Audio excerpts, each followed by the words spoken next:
TikTok ampeereza nandaga nti 90% of my viewership are people between the ages of 18 and 44. Era kiri spread, 18 to 34, I think they are 20%. 18 to 22, I think they are 20%. Ne population jesingira ddala okwagala enkozi 24 to 34. 50% of my viewership and comments are coming from them.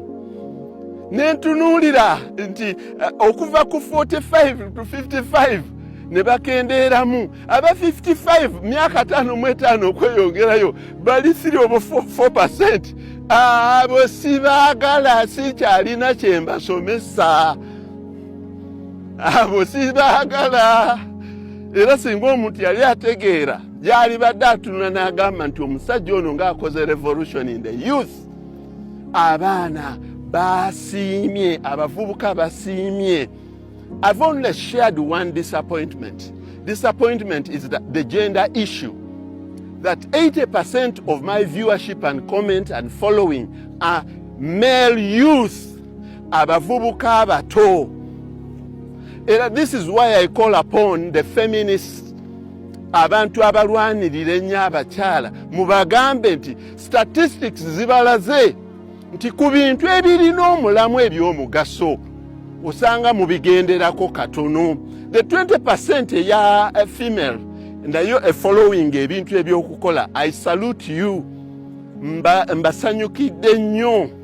Naye tulekera abakyala balekera okufollowing ebintu you are not going to get women emancipation without having economic emancipation.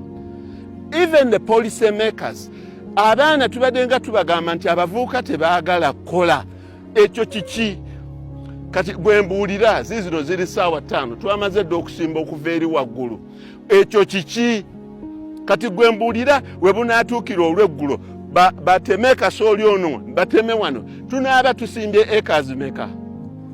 Tunaaba tusimbye kasooli mu myezi 3-4 nga tonnage yenkana ki gye tugenda okugyawo wano? Buli muntu yenna akyejjemu. Mubadde nga mugamba nti abavubuka tebaagala kukola. Please, Katika has demystified that. Mubadde nga mugamba abavubuka baagala slaying. It's not true. Abavubuka be basinze okujja ku faamu yange. I am so impressed by lawyers, young lawyers. Many of them have come to me. I've been impressed by business people. Abaana bangi nnyo abalina Land Cruisers, VX, Prado TX, Mercedes-Benz, ML, Blue Tech.